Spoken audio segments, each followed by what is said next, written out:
और वो हमारा जो ये सब कंटेंट का कल्चर है ना, हम्म, ये जॉइंट फैमिली सिस्टम कल्चर है। तो जितना आपका इंटरेक्शन ज्यादा, जितना बर्तन करीब पड़े हुए, उतना टकराएंगे भी आपस में। यार ये जो पेट्रियार्की का कॉन्सेप्ट है, इसमें ये चीज़ देखने को समझ में आती है कि वो जो एक मर्द होता है घर का, हम्म, जो कि सबको कंट्रोल कर रहा होता है, हम्म, वो यूजली टॉक्सिक, कम से कम मूवीज में ये डिपिक्शन दी जाती है हमारी सोसाइटी की, कि जो अनपढ़ फैमिलीज हैं, जो जॉइंट फैमिली सिस्टम में बड़ी हम्म, बड़ी फैमिलीज है, इकट्ठे सारे रह रहे हैं, उसमें जो दादा जान हैं या जो सबसे बड़े फर्द हैं घर के, जो सब चीज़ चलाते हैं घर में, उनका हुक्म चलता है, तो he is usually shown as somebody who is toxic. अच्छा, वैसे reality is far away reality from this. Reality is different. Bro वैसे मैं हम जो यूजुअली घर के जो मर्द होते हैं ना, अच्छा वैसे देखा जाए कुछ गलतियां मर्दों में ज्यादा होती हैं, जैसे एंगर इश्यूज मर्दों में होते हैं ज्यादा, ठीक है, लेकिन टॉक्सिसिटी और सियासत मर्दों में इतनी होती है जितनी खवातीन में ज्यादा होती है।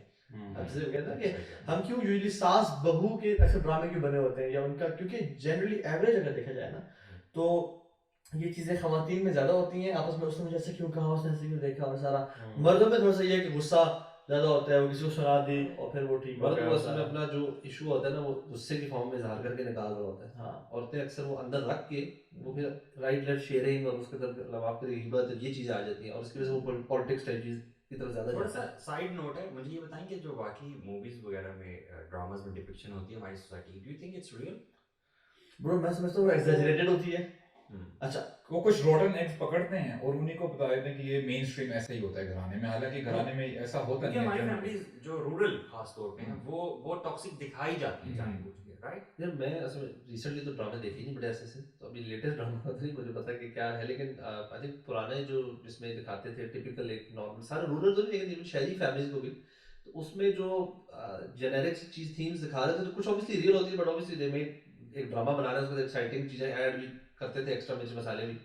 बट अभी लेटेस्ट का तो नो आइडिया इतना क्या चल रहा इतना प्रेवलेंट नहीं है, इतना इतना हर घर में नहीं है जिसका दिखाया था हर घर में है, जी। लेकिन कुछ केसेस में इतने और ऐसे वर्ड्स भी होते है। हैं, इनफैक्ट मैं तो दिखा दिखा के भी ना, वो इसको उसकी वजह नॉर्मलाइज से किया मसला जा रहा है। नॉर्मलाइज कर इतना दिखाया गया, इतना दिखाया गया कि मेरे ख्याल से वो एक ना हमारी वो औरतों की माइंडसेट में बना फीड दिया हो है। गया है। जैसे एक सास बहू का लड़की, मसला भी हाँ हुआ है, maybe सास हो गई ना ये भी लड़की, मेरे ख्याल से वो क्या कहते हैं उसको, ब्रेन वॉश करके, इनकलकेट किया गया है। बिल्कुल, एक्चुअली हाँ, स्पेशली जॉइंट फैमिली की जब हम बात करें ना, तो डेफिनेटली जब एक घर है उसमें मदर भी हैं और बेटे की वाइफ भी हैं, तब वो एक जनरली जो मीडिया डिपिक्ट करता है कि जी अब घर का बड़ा कौन होगा, कौन फैसले करेगा, तो वो आपको आपको पता है कि आग लगाने वाला मीडिया है कि जी सास ये कर रही है और जो है बहू ये कर रही है, तो बड़ी ना एनमिटी और गुस्सा और एक दूसरे से हसद इस किस्म की। मुझे तो लगता है कि ये जो एक से ज्यादा शादियां भी है ना, ये भी यहाँ पे वो परसेप्शन दिया गया है हमारी सोसाइटी में, which is brought from the Indian culture basically, ठीक है, वो स्टार प्लस के ड्रामाज और जी टीवी के वो देख देख के ना,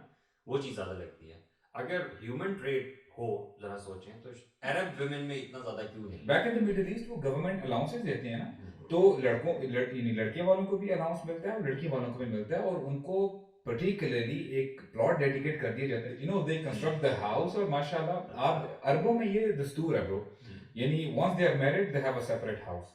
एंड सुभान अल्लाह रोड़ी आपको देखें ना, जनरली समझ में भी बात ही आती है कि जितना आप मिक्स रहते हैं ना, हमारे एक्चुअली जो बड़े हैं ना, हमारे जो बुजुर्ग हैं, वो यानी अब देखें ना, जब आपका घर सेपरेट है तो अल्हम्दुलिल्लाह हमारे जो फोर फादर्स हैं, और मैं ये समझता हूँ कि ये बहुत ज़्यादा राइज है कि हम समझते हैं कि हमारे बड़े भी कहते हैं ना कि इकट्ठे रहने में ही बरकत ज़्यादा होती है। तो अब देखिए ना, सुभान अल्लाह, दीज अरब्स की अगर बात की जाए ना ब्रो, जितना आप एक डिस्टेंस मेंटेन रहता है, डेकोरम रहता है, पर्दा है और हया का वो जो पहलू रहता है ना, आपकी मोहब्बत भी बढ़ती है। एंड सुभान अल्लाह दे इनवाइट ईच अदर्स। और हमारे यहाँ अब यहाँ पे देखिए उल्टा क्या होता है कि इसमें सब्र का पहलू ज़्यादा आ जाता है, यानी अगर हम अपने कल्चर की बात करें तो उस हिसाब से फाइनेंशियली स्ट्रॉन्ग भी नहीं बंदा होता, तो definitely when the son he brings the wife, जब उसकी वाइफ आ जाती है, then it has to be managed. और उसमें मैं समझता हूँ कि चाहे वो सास है, बहू है, या कोई भी इंडिविजुअल है घर का, उनको थोड़ा सा ना पेशेंस के साथ जो है ना, कहने का मकसद ये है कि ब्रो ये ना परसेप्शन क्रिएट की यस डेफिनेटली। आप देखिए ना, कल्चर्स में डिफरेंस क्यों है? क्योंकि हम जो चीज़ देखते हैं हम उसको अडॉप्ट करते हैं। नो, लेकिन इसमें एक और पॉइंट भी है, देखिए जो फाइनेंशियल एस्पेक्ट है ना, ये अरबों के, हाँ जैसे हम कतर थे, याद है आपको, जब उधर भी ये सिस्टम था कि वो घर शर दे रहे हैं, चीजें दे रहे हैं। अब हमारे यहाँ एक लड़का यंग सा है, अगर वो जल्दी शादी करा, तो लेट शादी भी इसलिए होती है, सेटल नहीं हुआ जी, फाइनेंशियली सेटल नहीं हुआ। अब वहाँ पे कह रहे हैं जल्दी शादी करें तो करें, आपको बेसिक चीज़ें दे दी जाएंगी। यहाँ पे अब एक 22 साल का लड़का ना घर है ना कुछ अफोर्ड ही नहीं करता, he has to stay in his father's house. लेकिन ये बहरहाल एक ऑब्स्ट्रक्शन जरूर होती है, ऑब्स्टेकल जरूर होती है, लेकिन मेन जो प्रॉब्लम होता है ना उन लोगों के लिए जिन्होंने पहली शादी एक शादी कर चुके हैं, वो ये नहीं होता। वो ये होता है कि वाइफ को मैं कैसे टैकल करूंगा या वाइफ के खानदान को कैसे टैकल करूंगा। मेन जो चीज़ है वो ये है। अच्छा खैर मीडिया ने खैर बहुत रोल प्ले किया इसमें टॉक्सिसिटी में कि इतना show even you know when you spread an evil for the sake of awareness, evil फैलती है, वो अवेयरनेस नहीं होती है। सो हाँ एग्जैक्टली, अगर स्पेशली उसमें आप जो बुरी चीज़ है हाँ। उसको ग्लोरीफाई करें ना, असल में इम्पोर्टेंट पार्ट ये है, आप अवेयरनेस के लिए बुराई दिखा सकते हैं एक हद तक, लेकिन उसमें आप बुराई को ग्लोरीफाई ना करें, हाँ। बुराई को बुराई दिखाएं, बुराई दिखाना, विलेन को हीरो मत बनाएं। होता यूं है, होता उल्ट है कि वो जो बुरा शख्स होता है उसको ग्लोरीफाई किया जाए, बुरे एक्ट को ये नहीं दिखाया जाता कि आखिर में उसको सजा मिली। इसके साथ साथ ब्रो, अगर कोई मिसाल के तौर पे हम मीडिया की बात कर ही रहे हैं, अगर आप कोई बुरी पिक्चर दिखाते हैं ना कि सोसाइटी की, तो आप अच्छी पिक्चर भी दिखाएं और बताएं कि इस तरह होना चाहिए। दोनों आप प्रोज एंड कॉन्स रखें, या आप सिर्फ बुरा वो असर दिखा देते हैं तो ये परसेप्शन ही मतलब कि पूरी सोसाइटी शायद इसी इसकी प्रॉब्लम बहुत में बड़ी involved है। एग्जांपल जो है ना वो मौलवी का तस्वुर है। It is in front of all of us. मतलब मौलवी का तस्वुर अगर आप किसी कॉमन बंदे से पूछें तो वो क्या है, वो कॉमन बंदे के लिए नेगेटिव है, क्योंकि हमेशा उसको नेगेटिव ही दिखाया गया।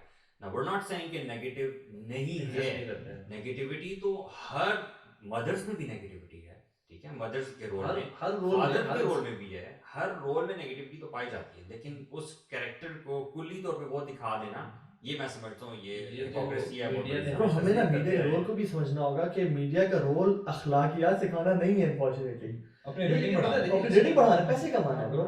दे आर नॉट यानी they are not teaching us सारा कि इसके बाद अल्लाह की मीन फरमाया कि ऐसे करो, ऐसे ऐसे डील करो। बिल्कुल। Story sells, spice sells, negativity sells, negativity sells. लेकिन असल में इसमें इट्स वो कहते हैं ना कि बड़ा डिफिकल्ट से बन जाता है कि जो लोग देख रहे हैं उनको तो इन्फ्लुएंस हो रहे हैं वो।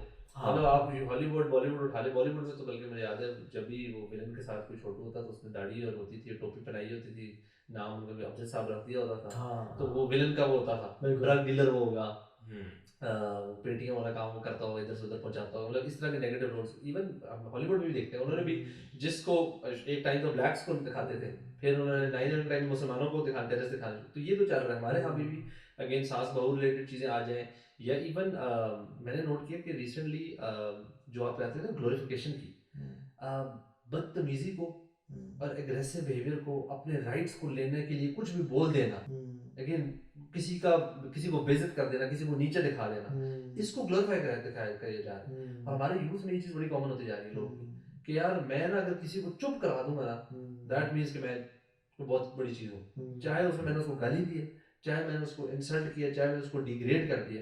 It's all about winning the argument. नहीं, इसमें ना दोनों साइड पे दोनों हैपनिंग एवरीवेयर। दोनों एक्सट्रीम्स हैं। तो देखिए सुभान अल्लाह, अल्लाह ताला हमारे बड़ों को बुजुर्गों को खैर वाफियत में रखें।